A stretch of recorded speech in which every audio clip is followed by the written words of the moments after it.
Muy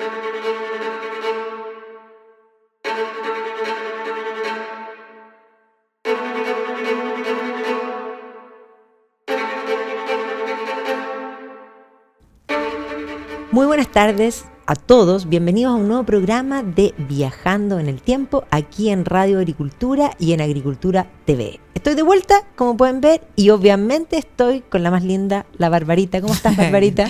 Gracias por lo de la más linda, estoy muy bien. ¿Se dan cuenta que ¿Me echaste de menos? Sí, pues muchísimo, más que cuando tú no estás yo me siento ahí, no sé por qué hago eso. Es como que ese fuera el lugar de la conducción. Para que yo esté. Claro, entonces, y Sergio es el que se sienta acá. No, pero cuando... Fantástico con Sergio. Fantástico, más que con Sergio hablamos de cosas que nosotras en realidad, o sea, no tenemos idea.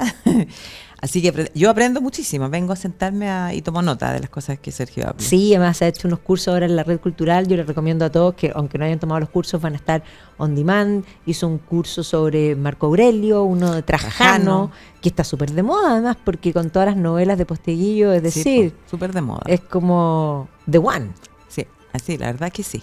Yo tenía ganas de ver, voy a tomar la clase on demand, porque tenía ganas de aprender de Trajano con Sergio. De todas maneras. Así que estuvimos muy bien, pero claro que te echamos de menos. Así que nada, pues ya estás de vuelta. Ya estoy aquí de vuelta. Vamos a estar un buen rato. Pero me vieron en los Instagram, en los IG que hice. Lo más elegante que hay. Lo más elegante que hay. Yo encuentro que digamos, el Fascinator, porque así se llaman, no es un sombrero porque es un tocado, digámoslo así, me combinaba fantástico, ¿no? Fantástico, debieras ir por la vida. Sí, el problema es que me lo traje, pero no sé cuándo me lo voy a poder poner acá. Vamos a tener que inventar una instancia.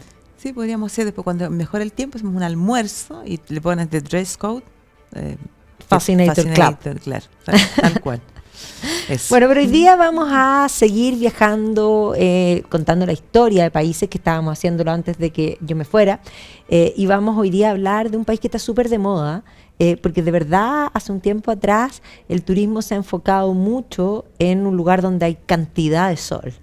Sí, pues hay como 3.000 horas de sol al año y además tiene costa atlántica, no mediterránea, lo que hace que las playas sean fantásticas. Fantásticas, claro, y que sea un destino elegible en casi que en cualquier época del año. Y nos referimos a Portugal, que de verdad sí se ha puesto muy de moda, que tiene 2 ciudades que probablemente son así como las ciudades insignes, así, que son por una parte Lisboa, que es la capital, y por otro lado la bellísima ciudad de Porto, ¿no?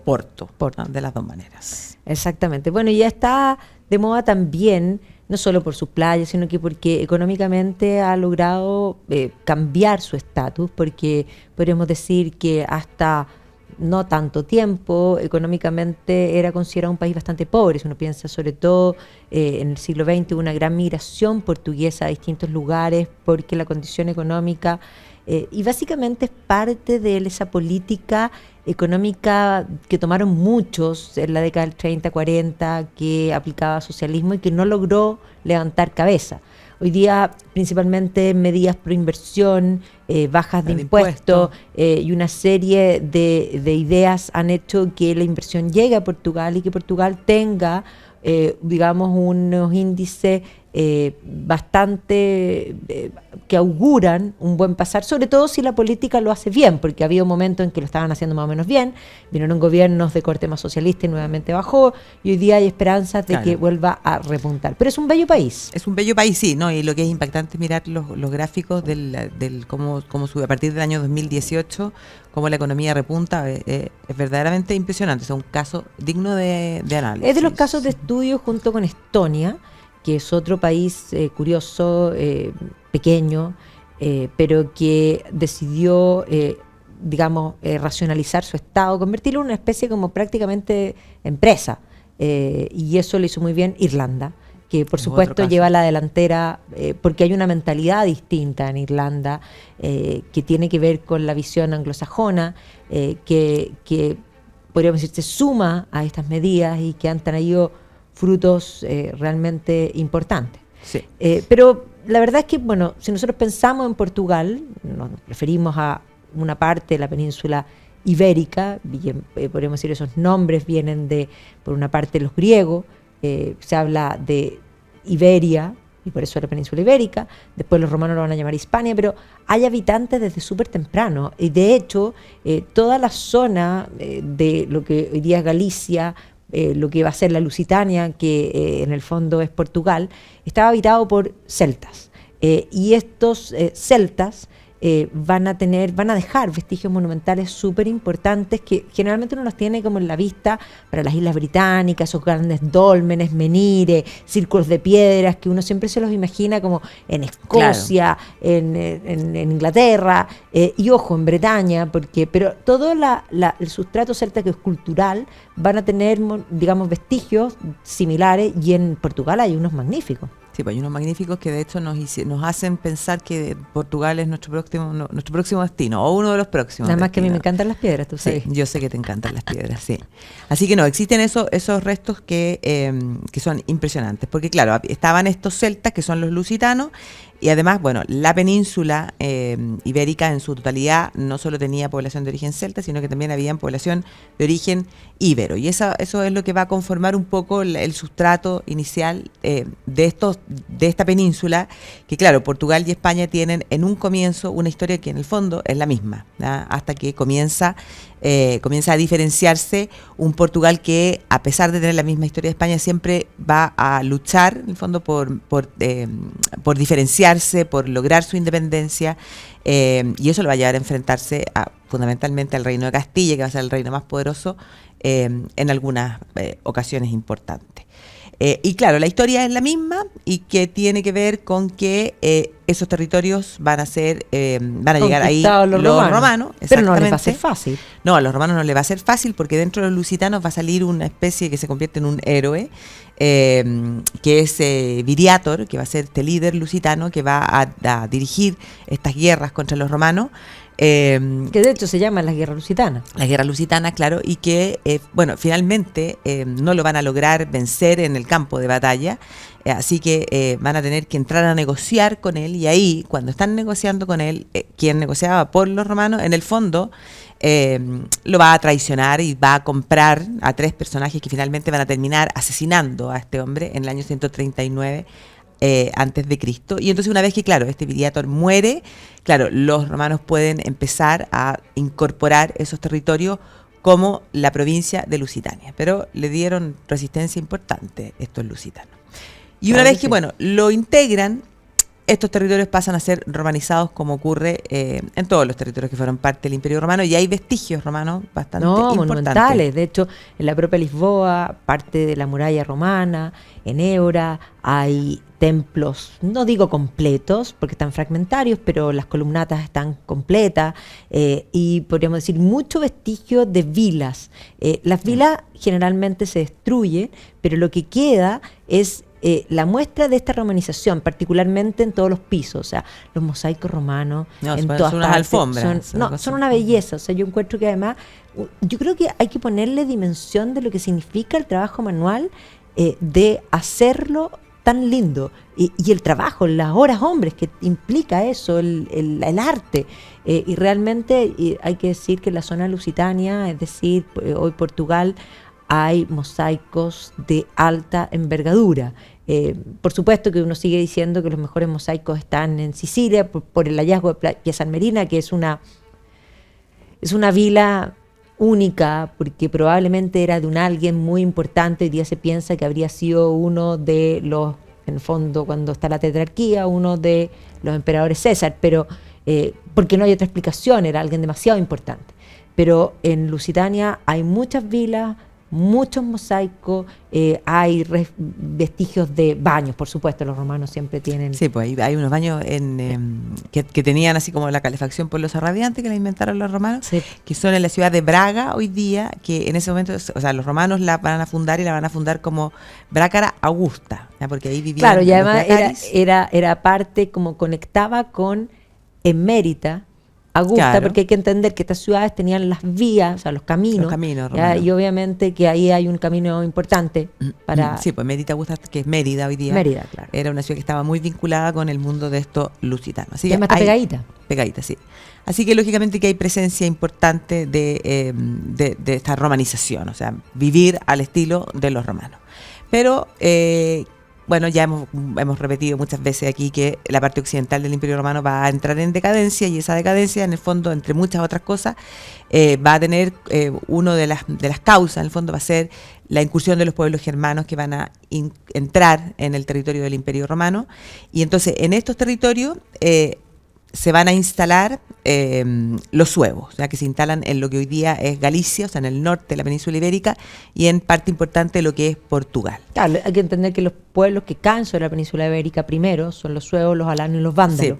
Sí. Y que debido a esa ocupación, Roma, todavía decadente, existente, va a pedirle a los visigodos que los ayuden. Claro, después de que los visigodos entraron en Roma, saquearon Roma, sí, los romanos van a negociar y les van a decir ayúdennos y vayan a expulsar en el fondo a suevos, alanos y bárbaros de la península ibérica. Y entonces eso van a hacer los visigodos, y los visigodos van a comenzar a conformar su reino. Van a expulsar rápidamente a los alanos y a los vándalos, pero les va a costar con los suevos.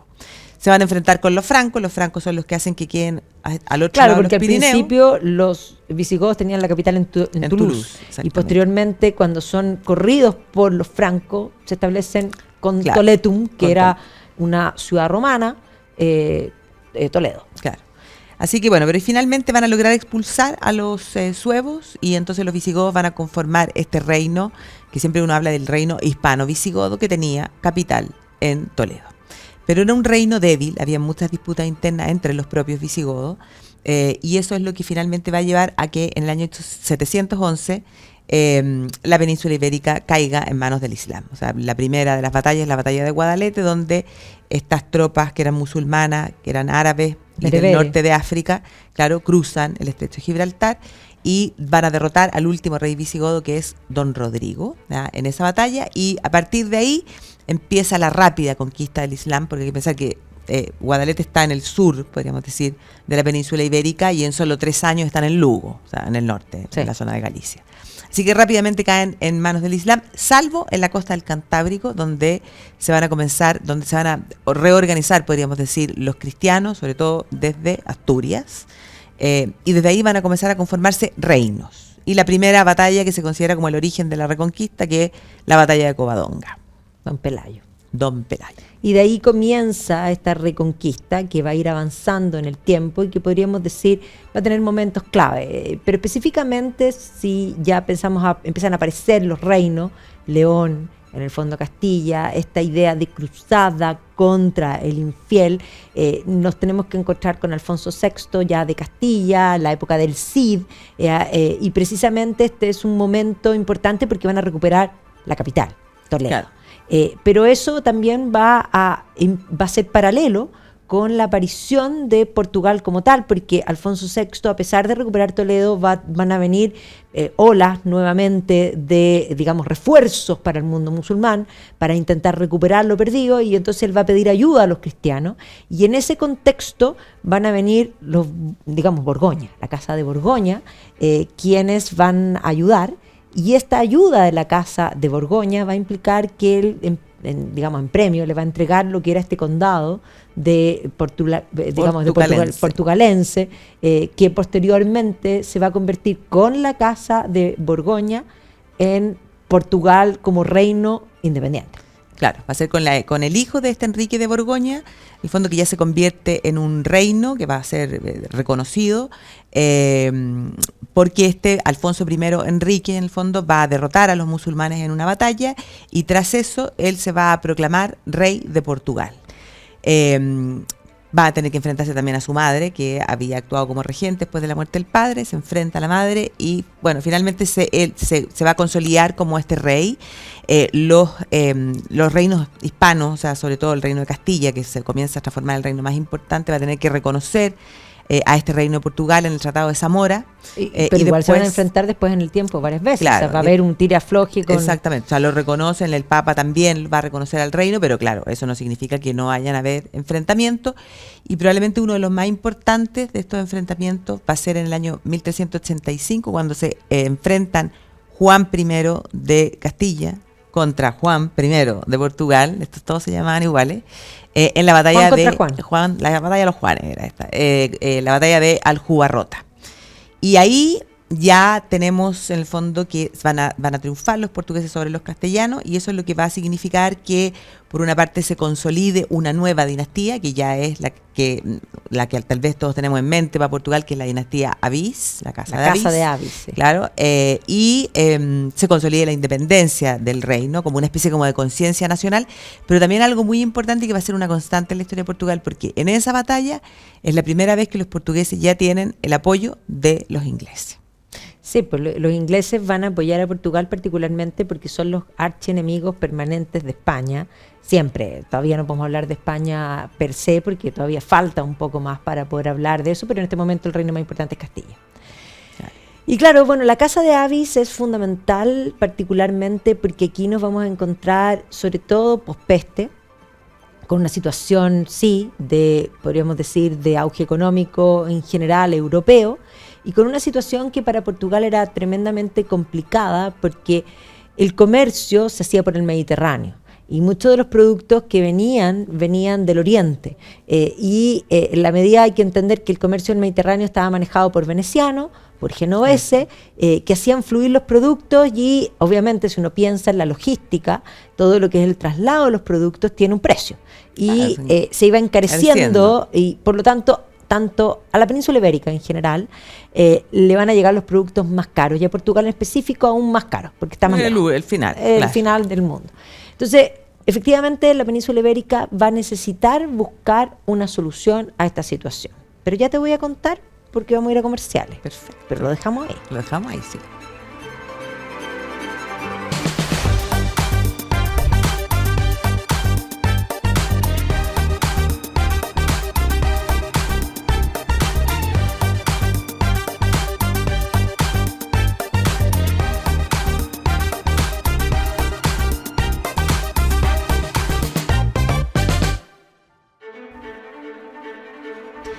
Estamos de vuelta aquí en Viajando en el Tiempo, hablando precisamente de los problemas del comercio y la situación para Portugal del encarecimiento de los productos que venían del Oriente. Y en este contexto, en la casa de Avís, va a aparecer un personaje que es fundamental, que es un príncipe, no es el heredero, sino que es un príncipe que tiene un interés en lo científico, que tiene una proyección, que tiene una visión de mundo y que comienza a mirar a Portugal como una potencia marítima. Una potencia marítima no se define por la cantidad de costa que tenga, sino con la apertura que el mar signifique al comercio. Sí, porque si no nosotros tendríamos que ser una potencia marítima. Debiésemos ser, y no lo somos. Claro. Y no lo somos a pesar de la costa que tenemos, porque es una decisión política. No es solo por los kilómetros de costa que se tiene. Son los kilómetros. Claro. Y entonces ese personaje es Enrique el Navegante, que navegó poco. No, de verdad navegó poco, porque dicen que habría navegado, se habría mareado, pero su apodo viene de la visión que significa no por cuánto navegó él, sino que por la visión. Ahora, lo que él ve es que necesitaban buscar una nueva ruta para llegar al Oriente. Y obviamente África se conocía ya en ese entonces, pero había que dar la vuelta a África. El problema era que navegar por la costa africana era algo muy complejo porque están los vientos alisios.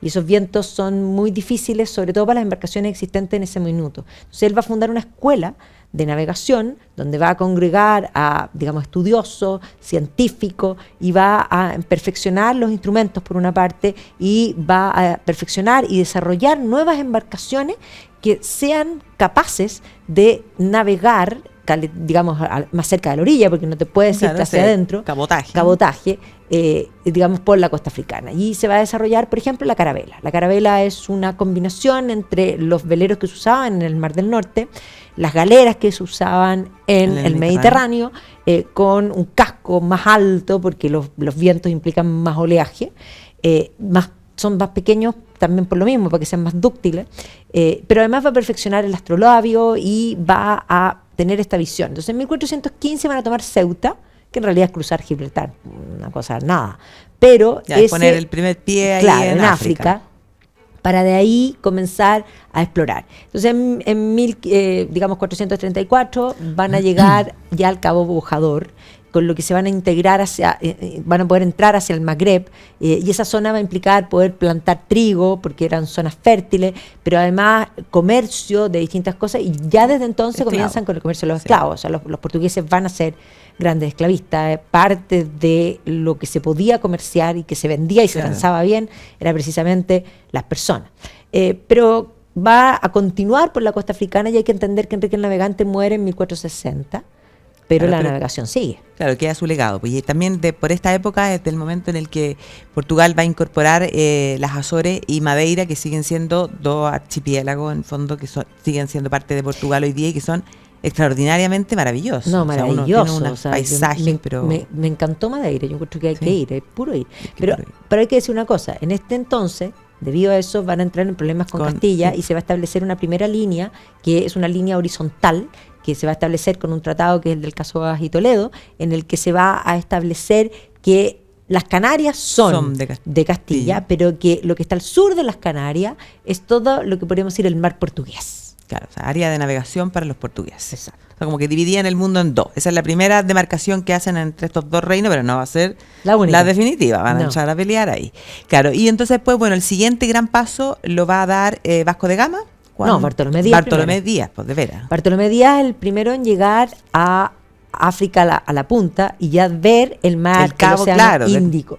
Y él lo va a llamar el Cabo de las Tormentas, porque debe haber sido terrible. ¿Ya? Terrible. Es como, yo insisto que el que llegó acá y lo llamó Océano Pacífico me está molestando, porque de Pacífico el Pacífico no tiene nada. No, nada. ¿Ya? De hecho no lo llamaron así, lo llamaron Mar del Sur. Claro, va a ser Hernando Magallanes el que después de cruzar por el estrecho. Que el estrecho era tan terrible que el resto era Pacífico. Claro, o sea, después de que logró salir del estrecho, viró el mar y él dijo, esto es, o sea, una taza de leche. Una taza de leche. Sí, bueno, pero es sabido que el estrecho es tremendo. Sí, pues Bartolomé Díaz lo va a llamar Cabo de las Tormentas, pero el rey lo va a llamar Cabo de la Buena Esperanza. Bueno, claro, pues y entonces tenía que ver con la buena esperanza de que era la esperanza de que habían puesto ya... que ya estaban en el Índico y que iban a llegar a la India. Y que de ahí a la India la cosa iba a ser más fácil. Entonces era la esperanza de que se abría en el fondo todo este camino a poder llegar a todo este comercio, que además era el comercio de, no sé, pues las especies, de todos los productos de lujo, o sea, todo lo que eso significaba. Y que las especies hay que entender que no son para leñar la ensalada, porque la gente diría... No es la pimienta para ponerle... No es solamente para echarle a la ensalada, sino que es la forma que tenían de preservar los alimentos en un mundo que no existía refrigerador. No, claro. Entonces, cuando nosotros pensamos en nuestra vida, ¿te imaginas sin refrigerador? O sea, imposible. Además estamos hablando de que para comer tú no ibas a comprar un trozo de carne, tú en el fondo matáis el animal. ¿Y qué hacís con el animal completo? Claro, entonces, y además era la forma, o sea, de preservar y por otro lado de camuflar, el sabor de la comida ya media podrida, o sea, sí, evidente. Así que claro, el anhelo de llegar a la India y después continuar y poder llegar hasta la que era la isla de las Molucas, que es la isla de las especies, va a ser una obsesión. O sea, bueno, eso después lo que lleva a Magallanes a darse la vuelta por el otro lado, buscando exactamente llegar ahí mismo. Así que. Exactamente, pero hay que decir que mientras esto estaba sucediendo en la costa portuguesa, por otro lado, Castilla va a completar su reconquista, va a conquistar finalmente en 1492, el 2 de enero, Granada, que era el reducto que quedaba del mundo musulmán, y eso es lo que va a hacer que finalmente Isabel la Católica decide apoyar a Cristóbal Colón. Cristóbal Colón había ido primero donde el rey de Portugal. Había ido a Castilla, le habían dicho que no. Había ido a Portugal de nuevo, le habían dicho que no. Había ido, por supuesto que Portugal le dijo que no. Portugal estaba mucho más cerca de llegar a la India porque iba a apoyar un proyecto que además era un mal proyecto. Y de hecho va a mandar al hermano a Inglaterra, a donde, digamos, Enrique VII. Y también le va a decir que no. Todos le dijeron que no porque el proyecto colombiano era malo, pero cuando se produce la reconquista, la reina dice, ok, no tengo nada que perder, y lo apoya, pero si uno mira las capitulaciones de Santa Fe, ciertamente no le creía.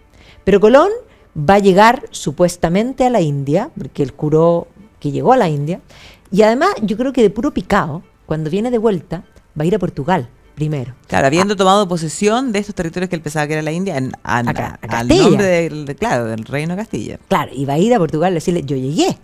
Y el rey de Portugal le va a decir, al momentito, usted faltó al tratado porque no podía navegar, y estos son nuestras áreas de navegación, y esto va a generar un conflicto. Además, después de que se produce eso, el Papa, que era español, que es de la casa, en el fondo, es Borgia, Alejandro Borgia, va a entregarle, a hacer una donación pontificia. Todavía el Papa creía tener poderes temporales, le va a donar las tierras americanas a la corona de Castilla y va a establecer una línea divisoria a 100 leguas al oeste de las islas de Cabo Verde. Pero Portugal va a seguir reclamando, lo que va a llevar finalmente a la firma de un tratado que se llama el Tratado de Tordesillas. 1494. Exacto. Se corre esta línea de 100 leguas al oeste a 370. Y esas 370 hace que un cachito, que es súper chiquitito, que hoy día es Brasil, quede para Portugal, que en realidad cuando uno mira dice, pero Brasil es más grande. Tenía todo ese cachito. O sea, los portugueses avanzaron bastante más allá de lo que después, Tordesillas permitía. Después lo que sucede es que cuando se conquista ya y se coloniza Brasil, los llamados bandeirantes, y bandeirantes eran los como que corrían los cercos, ¿ya? Y iban avanzando en esta tierra que era selva. Lo avanzaron bastante. Pero es decir, pero mucho más de lo que tenían, era una cosa impresionante. Sí, bueno, eso es lo que hace que en Brasil hablen portugués.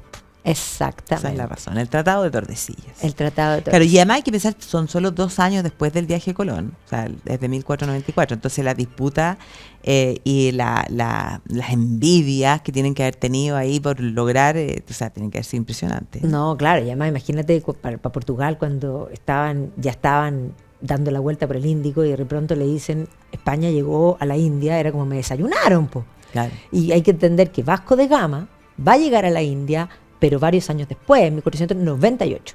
Sí. ¿Ya? Y por lo tanto, eso es que va a ser importantísimo porque la presencia portuguesa en la India es fundamental. No solo es la formación de un imperio global, porque los portugueses van a ser el primer imperio marítimo y global. ¿Ya? Es más, los barcos van a ser lo más importante que tenía Portugal. Es más, esos barcos van a tener esta cruz vacía, que es el emblema que hasta hoy día el equipo de fútbol, Cristiano Ronaldo, lo luce. Busquen Cristiano Ronaldo con el uniforme del equipo de Portugal y van a ver la cruz vacía por dentro. Esa es la cruz portuguesa.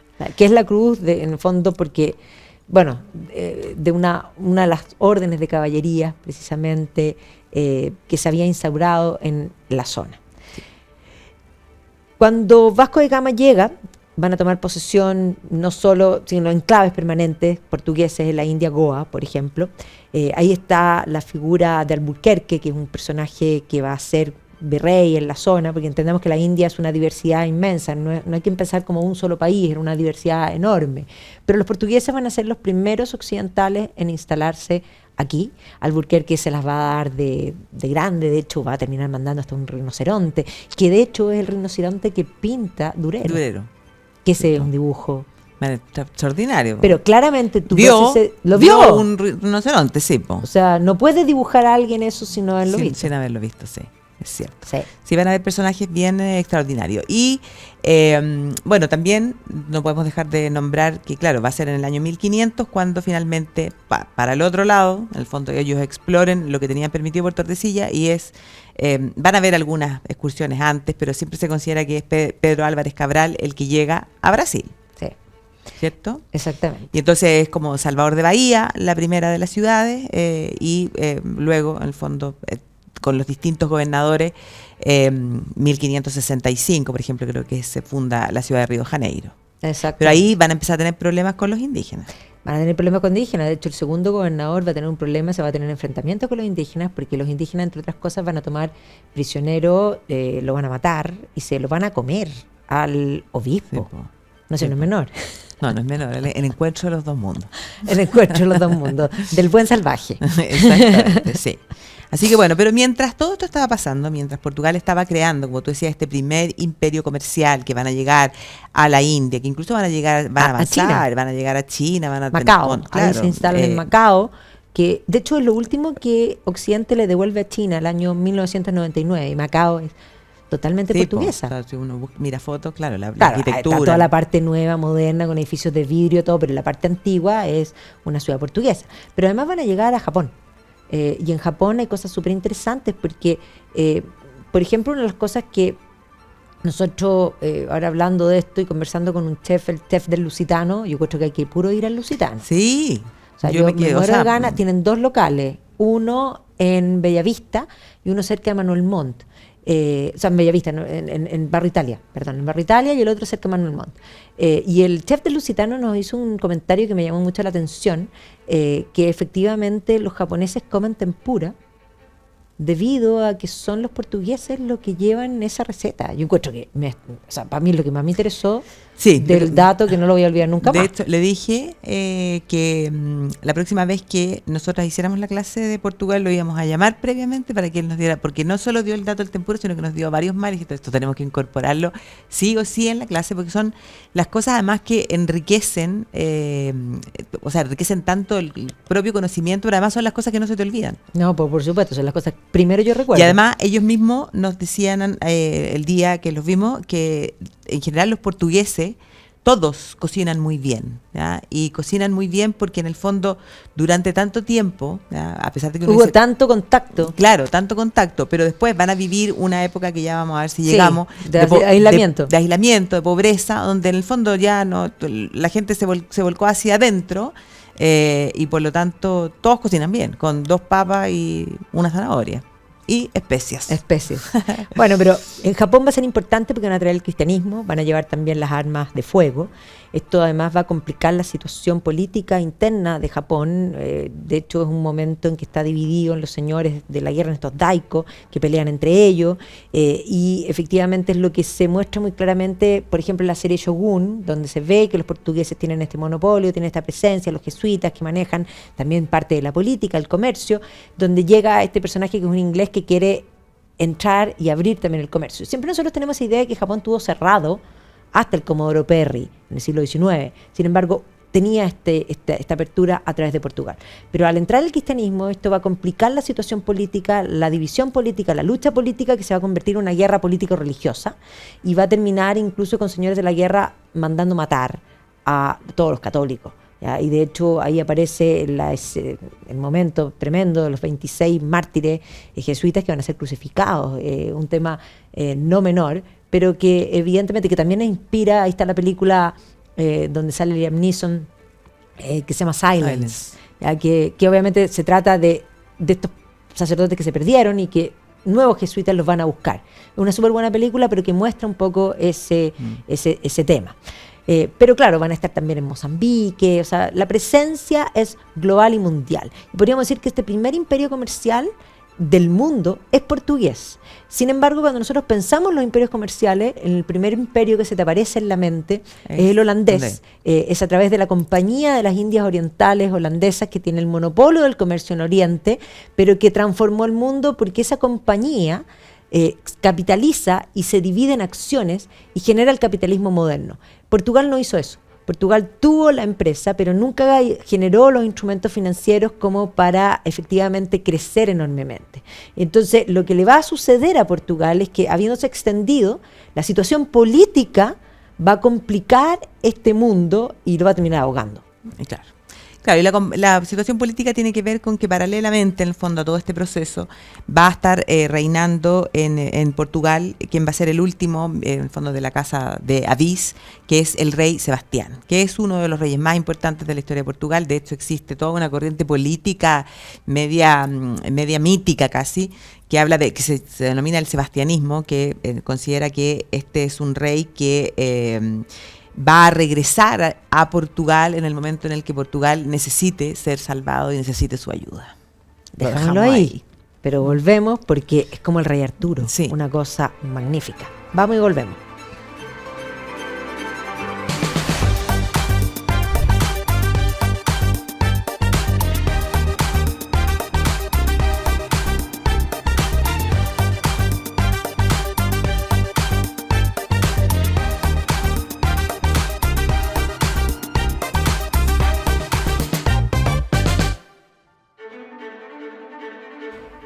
Y estamos de vuelta aquí en Viajando en el Tiempo y me estás hablando del sebastianismo, de ese rey que va a volver, que es como cuasi mítico, porque los mitos siempre son algo que está en alto y que desaparece. Sí, pues exactamente. Está ahí, él estaba en su mejor momento, efectivamente, y desaparece.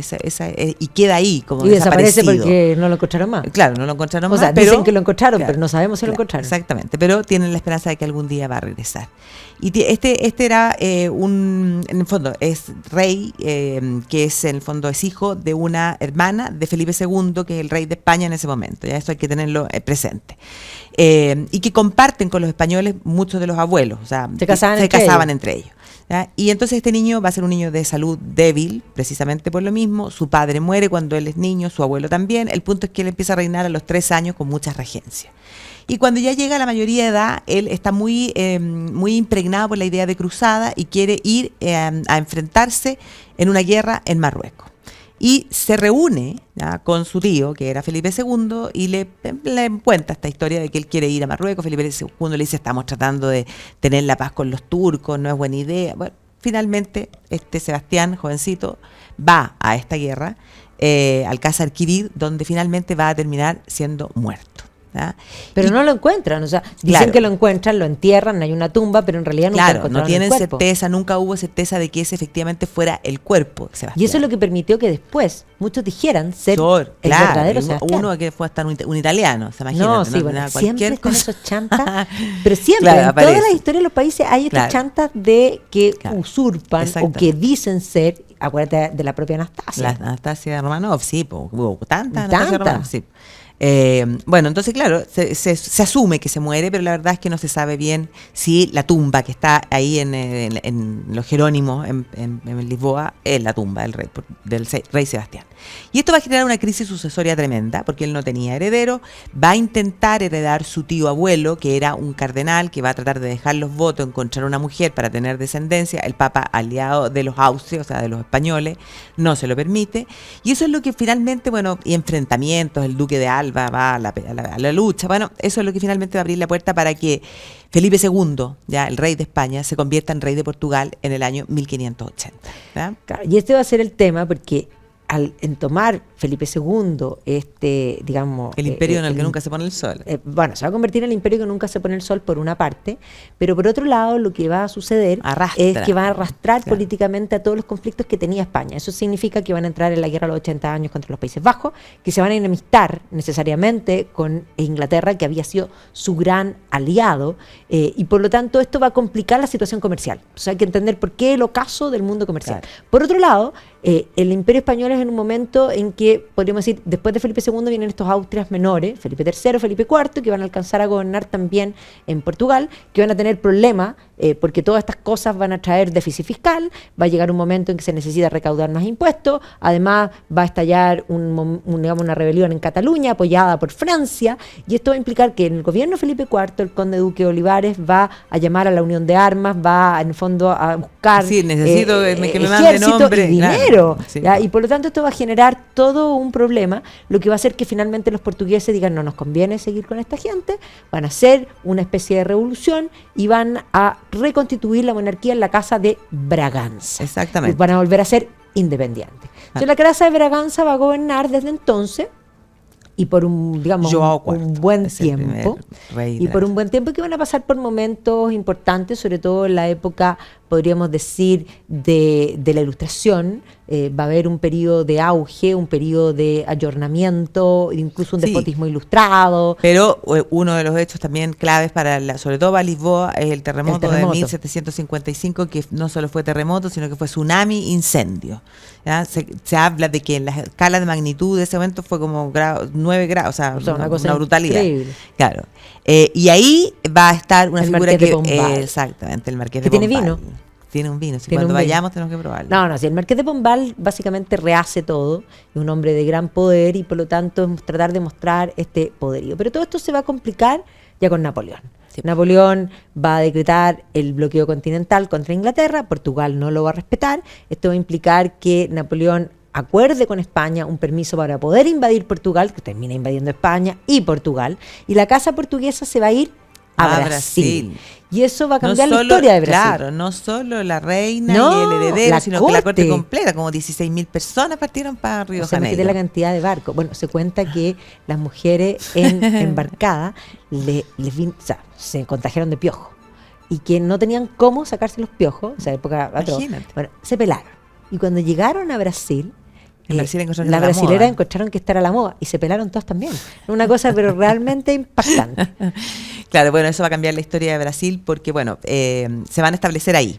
El punto va a ser que tras Napoleón, con la ayuda de los británicos, van a lograr vencer a Napoleón y se restablecen las cosas después de Napoleón, pero queda ya ahí el germen un poco de las revoluciones.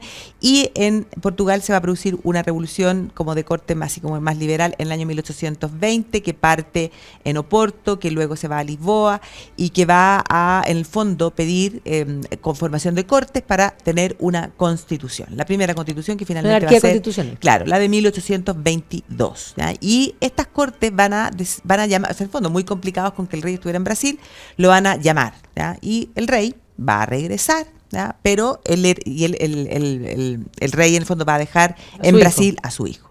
Las cortes le dicen, no, si tienen, o sea, la soberanía tiene todo acá, todo, tienen que venirse todo. Y ese va a ser el momento en el que, en el fondo, este hijo del rey, que se va a convertir en Pedro I de Brasil, va a lanzar el grito de independencia o muerte, que se conoce tradicionalmente como el grito de Ipiranga, que se considera la independencia de Brasil. Y este hombre... Que se establece como imperio. Claro, él y hasta 1889, sí, o sea, cantidad. Claro, va a ser Pedro I, Pedro II, hasta que después el fondo de Brasil se convierte en una república. Así que es bien interesante. El tema es que la cosa no deja de complicarse al interior de Portugal. No, porque el siglo XIX es complejo, porque van a haber dos partidos, en el fondo liberales, podríamos decir, una especie de conservadores y liberales, que se van a ir, digamos, hasta estableciendo pugna. El rey junto a su hermano se enfrentan, uno por va los a haber, liberales. Claro, pero uno va a ganar, después va a morir, y por lo tanto estas pugnas que van a estar en la política van a permanecer. Y de hecho aquí va a haber un cambio en la casa, digamos, de Braganza, porque se van a casar con los Saxo-Coburgo-Gotha y por lo tanto el siglo XIX va a tener que ver con esa línea Braganza-Saxo-Coburgo. Y por lo tanto, claro, aunque hay un auge económico, una construcción de los primeros ferrocarriles, la construcción del gran puente de Oporto, la situación política se va a ir complicando, van a ir surgiendo el Partido Republicano, y esto en el fondo va a ir generando un caldo que, a pesar del auge económico que se nota, por ejemplo, en lo que se llama el Art Nouveau, el Arte Nova en Portugal, lo que muestra que había dinero, la política no va a funcionar, y finalmente en 1910 va a terminar. Claro, hay que tener que, sí, van a matar. Incluso, 2 años antes ya se ve que la violencia política está adentro, porque en el año 1908 asesinan al rey y a su heredero, el hijo. Y 2 años más tarde, entonces asume el segundo de los hijos de este rey, que es el último rey de Portugal. 2 años más tarde, ya en el año 1910, en el fondo, la cosa se complica aún más. Pero a la República le va a ir muy mal, porque se va a establecer hasta el año, del año 1910 al año 23. 26. Le va a tocar un periodo bastante complicado, porque le va a tocar la Guerra Mundial, donde van a entrar, donde tenían colonias, por lo tanto van a participar. Esto va a haber una cantidad de muertos y va a ser complicado, pero además va a entrar la gripe española, que va a afectar a toda la península ibérica y mucho más allá, porque los afectados, y todo esto va a complicar, y la economía no va a andar bien. Y como la economía no anda, cuando la economía no anda bien, la política tampoco, y finalmente esto va a terminar en intentos de golpe de Estado y finalmente en un pronunciamiento militar. Claro, en 1926, un pronunciamiento militar que va a establecer, y que se va a establecer hasta el año 1974. Y en ese gobierno militar, donde va a existir la figura, en el fondo, de un presidente y de un primer ministro, es donde aparece ya Antonio de Oliveira Salazar, que entra como ministro de Finanzas. Entra como ministro de Finanzas. Él era profesor de economía, sí. Era un hombre que había estado en el seminario, un hombre de tradicionalista, católico, corporativista, campo, exactamente, antiliberal en lo político y lo económico. Claro. Y entonces él entra como ministro de Finanzas y posteriormente se va a transformar ya para 1928, 1930, por ahí ya en el 30 en el primer ministro. Y va a permanecer ahí ya hasta el fondo, el año 68. Salazar va a tener un accidente, va a caer, se dice que estaba como en una silla de playa. Parece, sí. Claro, y que se cae ahí, otros dicen que se habría caído en la tina, se da un golpe bastante testarudo, no quiere ir al médico, ¿ya? Y eso le va a traer consecuencias importantes. No, lo más divertido es que había gobernado largo tiempo con un régimen más bien corporativista, una visión, podríamos decir, similar a Primo de Rivera o a Mussolini, pero con una visión estatista, sin duda. Pero había logrado sentar ciertas cabezas, sobre todo en la modernización, en obras públicas, o sea, para muchos el salvador de la patria en muchos aspectos. Pero nadie se atrevió a decirle que él ya no gobernaba, porque como estaba enfermo, pusieron un reemplazante, pero él murió jurando que él gobernaba. Que él había seguido, claro, siendo hasta el último de sus días y muere en el año 1970. Y cuando muere, bueno, quedan solo 4 años de este régimen, porque va a ser, en el fondo, a este último primer ministro al que le va a estallar la revolución de los claveles. Que claro, es la apertura a la democracia, implica también la pérdida de las colonias, la descolonización, que va a ser dramático y que de hecho ese último primer ministro lo planteaba. Esto va a sumir a la pobreza a Portugal. Y ya Portugal no había levantado cabeza porque había tomado una visión más bien socialista y por lo tanto muchos portugueses habían emigrado y efectivamente se había convertido en un país pobre, de ser este imperio que podría haber sido, pero que nunca terminó de cuajar para sentar las bases de algo moderno. Quedó sumido, podríamos decir, en la pobreza. Y claro, después hay que decir que, bueno, va... 25 de abril de 1974, entonces de hecho el año pasado celebraron los portugueses los 50 años de la Revolución de los Claveles, y esta Revolución de los Claveles fue como una revolución o un levantamiento por parte de los militares, pero incruenta, donde la gente les habría entregado claveles. Y donde se hace además una nueva constitución. Claro. Ahora, una cosa bien importante que hay que decir, que Portugal, durante el régimen Salazar, va a apoyar a Franco por una parte, sí, va a permanecer neutral, pero apoyando al Reino Unido en la Segunda Guerra Mundial, lo que va a implicar que después de la guerra va a entrar a la OTAN, va a entrar a las Naciones Unidas, y posteriormente ya, después de los claveles, por supuesto, también lo vamos a tener, en el fondo, digamos, va a ser parte de la Unión Europea, de la zona euro, y ya... entrado el siglo XXI, va a comenzar a hacer ciertas reformas que es lo que van a constituir el Portugal de hoy día. Sí, lo que hablábamos al comienzo, de que en el fondo se produce ese milagro, podríamos decir, casi económico, porque han disparado las cifras de una manera bien impresionante, bien digno de estar analizándolo y pendiente de que si siguen por la senda correcta de las medidas económicas. Es que va a depender también de la política, porque hoy día la política, recién este año se ratificó el que es en el fondo el primer ministro, se volvió a establecer. Montenegro, ¿no? Claro.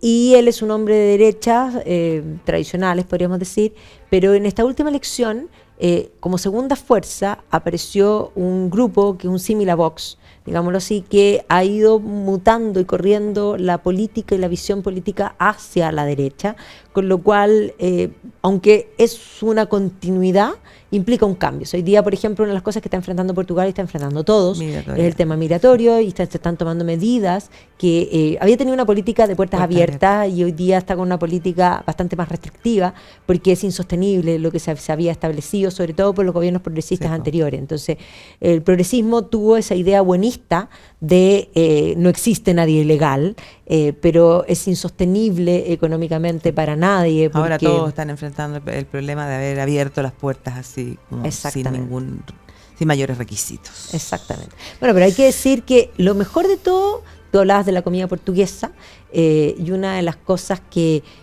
a mí me gusta es, principalmente, también nos comentaba el chef de Lusitano, que muchos de los postres, digamos, la pastelería, tiene que ver con los conventos, porque los conventos fueron muy atacados, particularmente en la época republicana, e incluso desde antes, desde las revoluciones liberales, y muchos de ellos cerraron en algún momento, y muchas de esas recetas, incluidas los pasteles de Belén, que son tan famosos, aparecieron al mundo debido a eso.